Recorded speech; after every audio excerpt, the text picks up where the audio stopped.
When Atlanta rapper T Hood was discovered dead under mysterious circumstances, the streets lit up with chatter. But once whispers began tying his girlfriend, Kelsie Frost, daughter of Love and hip-hop star Kirk Frost, to the tragedy, the rumor mill went into overdrive for weeks. She kept her silence until now. And what she's just revealed might flip everything you thought you knew about this case on its head. This is a story with all the makings of a real-life drama fame. Romance, tragedy, and the dangerous reach of rumors. We're talking about Kelsie Frost, daughter of Kirk Frost, who's been a staple on Love and Hip Hop Atlanta, and her late boyfriend, rapper T Hood. T Hood, an emerging force in Atlanta's rap game, was gaining momentum fast when the shocking news of his sudden death sent shockwaves through fans and the music community. Details at first were scarce, but that didn't stop the internet from stitching together its own theories, some of which pointed straight at Kelsie. And here's the thing, accusations like this don't just tarnish reputations, they can completely destroy lives. For weeks, Kelsie kept quiet, letting the speculation run unchecked. But recently, she'd had enough. And when she finally spoke, she didn't just defend herself, she revealed details that many believe could completely rewrite the narrative in this video. We're breaking everything down, from the timeline of T Hood's final days to the explosive rumors that overtook social media, to Kelsie's long-awaited response and the lingering questions that still remain.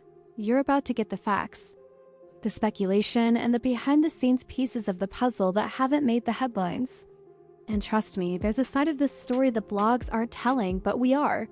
So grab your tea, because by the time this video ends, you'll have a much clearer view of what really happened. And you might even rethink who's actually telling the truth. Before we can unpack the rumors or Kelsie Frost's emotional response, we have to rewind to those pivotal hours before T Hood's untimely passing. T Hood, born Terrell Hood, wasn't just another name in Atlanta's rap scene. He was building a devoted fan base with his raw lyrics, high-energy performances, and collaborations with fellow local talent. He was known for his relentless hustle, constant networking, and staying close to the people he trusted most. In the days leading up to his death, T Hood had been teasing fresh music on social media, dropping snippets and hinting at a big release. His Instagram story showed late-night studio sessions with friends, laughing, drinking, and talking about major moves ahead. The day before the tragedy, multiple sources say T Hood spent the afternoon at a recording session with friends. Nothing seemed unusual until later that night, when fans started noticing a change in his tone online. His final post before his death was a short video clip, captioned simply, "Gotta watch who you trust." That one sentence would go on to fuel endless speculation in the days that followed. Was it just a random passing thought, or was he hinting at tension within his inner circle? On the morning in question, reports say T Hood was last seen alive in the early hours, leaving a friend's apartment in East Atlanta.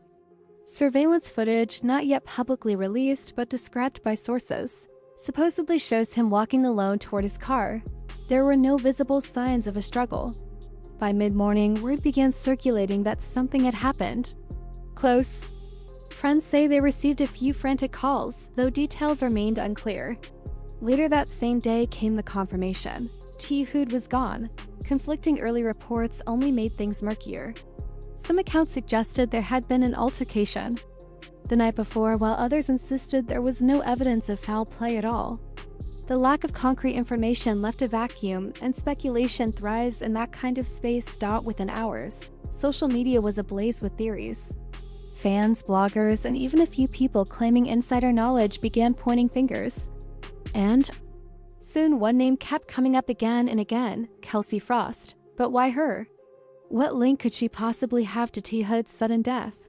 That's exactly what we're diving into next, and believe me, the reasons might catch you off guard. When news broke about T Hood's passing, the first reaction from most fans was shock and grief.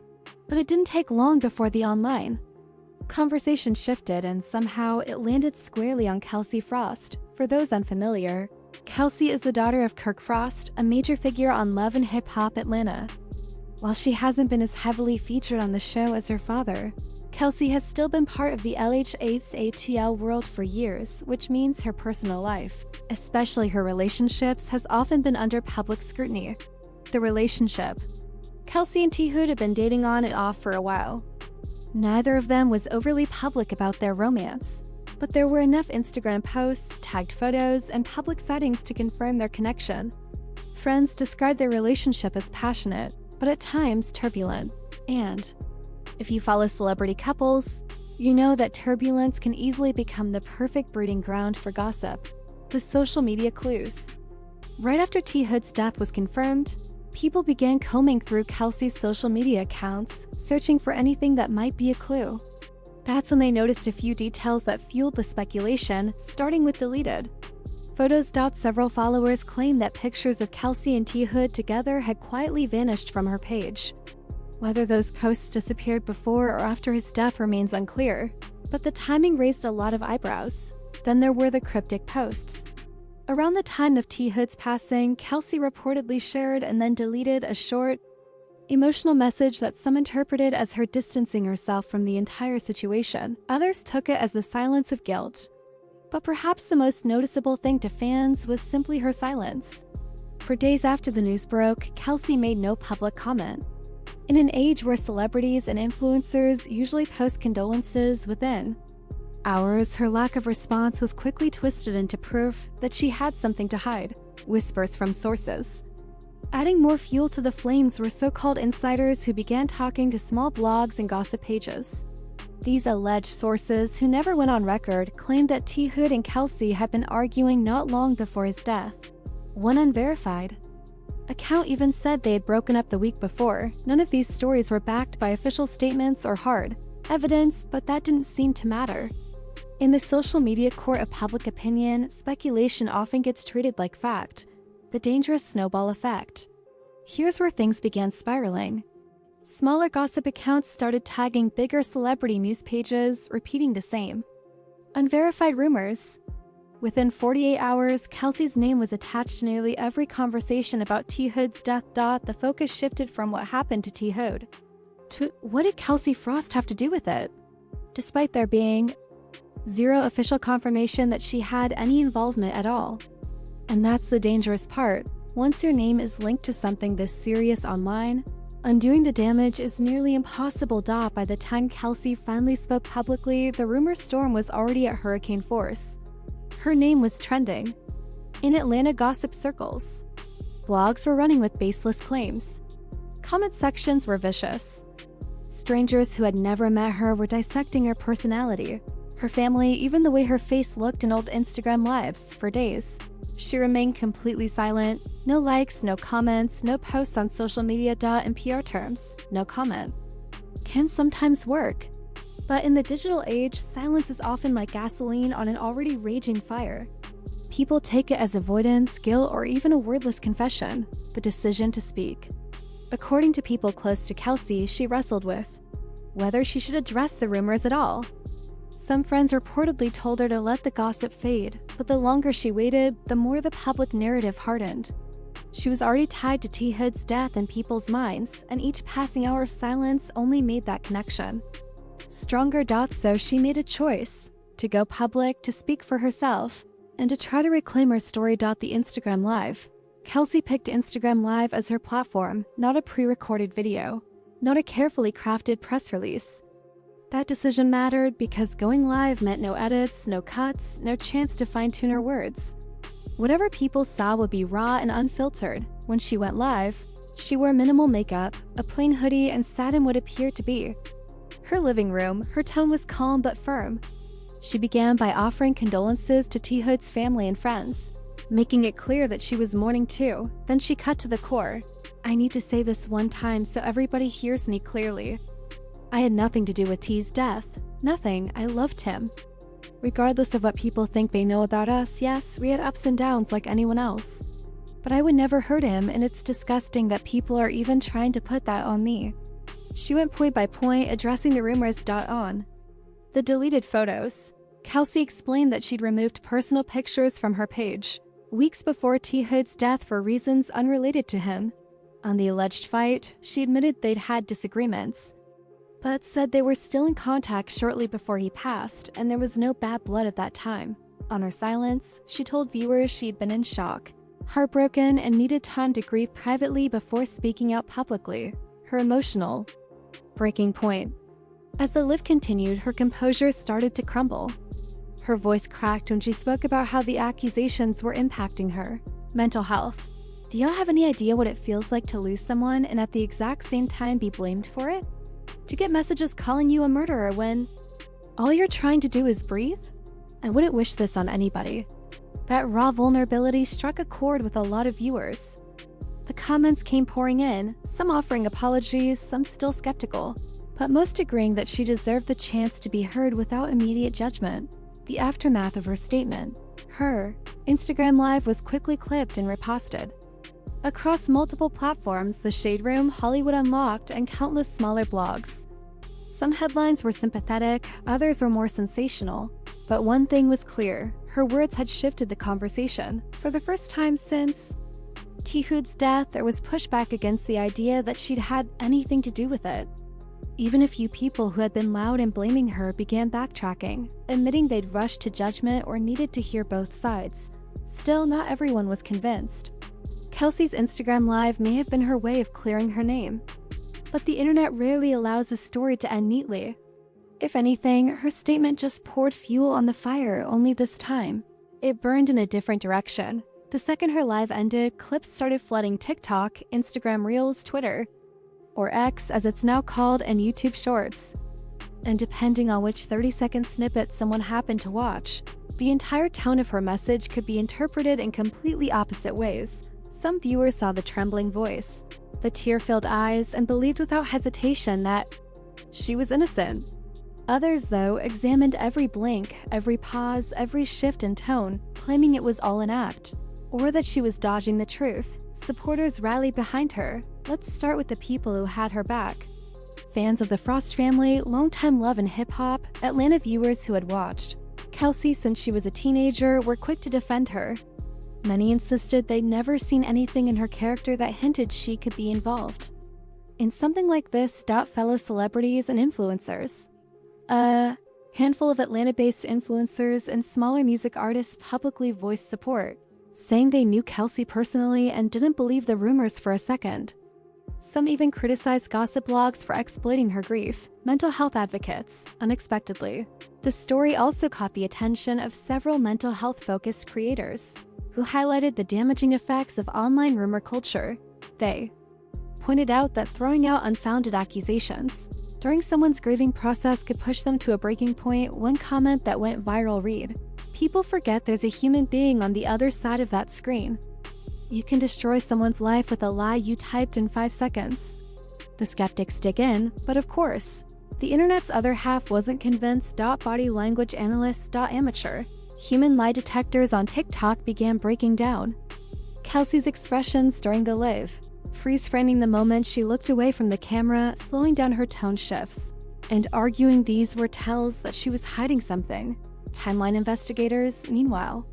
Some social media users started assembling their own makeshift evidence boards based on her Instagram activity, matching timestamps of deleted posts, recalling past arguments, even analyzing the song she posted to her stories weeks earlier, claiming it hinted at relationship trouble.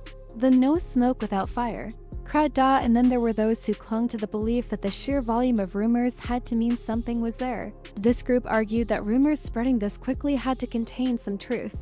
They didn't have concrete proof, only the belief that with so many people talking, the story couldn't be entirely fabricated. The role of gossip blogs. When discussing public reaction, a story couldn't be entirely fabricated. The role of gossip blogs. When discussing public reaction, we have to mention the gossip blogs.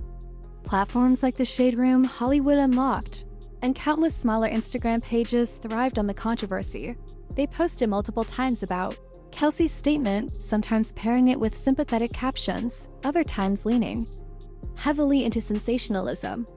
The problem was, even the most neutral coverage still kept her name linked to the death, making sure that associations stayed alive in the public's mind. Some blogs would post her full quote, "I had nothing to do with T's death, nothing," but then follow it up with captions like, "Kirk Frost's daughter Kelsie denies involvement in boyfriend's passing. Do you believe her?" That single question mark was all it took to spark comment section debates all over again. Ongoing divide. As the days went by, it became clear that the public had split into two unwavering camps. One saw Kelsie as a grieving woman, unfairly pulled into a tragedy she had no part in. The other saw her as suspicious, someone they believed wasn't telling the whole truth. This polarization kept her name trending, because each fresh argument drew new people who hadn't even followed the original story. It's the internet's endless echo chamber. Once a narrative takes root, it bounces back and forth, amplified by reposts, reaction videos, and commentary until it spreads like wildfire, shifting to the facts. Up to this point, almost everything surrounding Kelsie Frost have been fueled by online chatter. But what about the actual facts? What had law enforcement officially said about T. Hood's death, and did any of it support or disprove the accusations against her? What we know about T. Hood's death: according to early police reports, T. Hood was found in insert location, if confirmed otherwise, a residential area on the outskirts of Atlanta, under circumstances still under investigation. Initial statements from authorities did not classify the death as a homicide, nor did they publicly identify any suspects. And here's where things get complicated. Without an official cause of death, and with no named suspect, social media stepped in to fill the gap. And if there's one thing the internet hates, it's a mystery without a villain. Unfortunately for Kelsie, she was the most visible figure connected to T. Hood, making her an easy target. What police actually said from credible sources. Here's what's confirmed. Investigators never issued a warrant or formal accusation against Kelsie. They did interview people close to T. Hood, standard procedure in any unexplained death. No official statement ever linked her to the cause of death in any way. But here's the catch: in the court of public opinion, no evidence doesn't always translate to innocent. More often, it's interpreted as "we just don't know yet." The gap between fact and rumor. That gap was massive, and the delay in official updates created a dangerous vacuum. In the social media era, a vacuum is the perfect breeding ground for speculation. Bloggers and YouTubers began piecing together timeline videos and conspiracy threads. And each time one of those videos went viral, the story drifted further from fact and deeper into speculation. When truth moves slower than gossip, gossip wins every time. Kelsie's challenge moving forward, even without charges against her, Kelsie now faces the reality that the internet never forgets. Screenshots last forever, old tweets resurface years later, and being connected even loosely to a tragedy can follow someone for life. She's left in a position where she must not only grieve but also repair her public image, a double battle that most people in her shoes are never truly prepared for.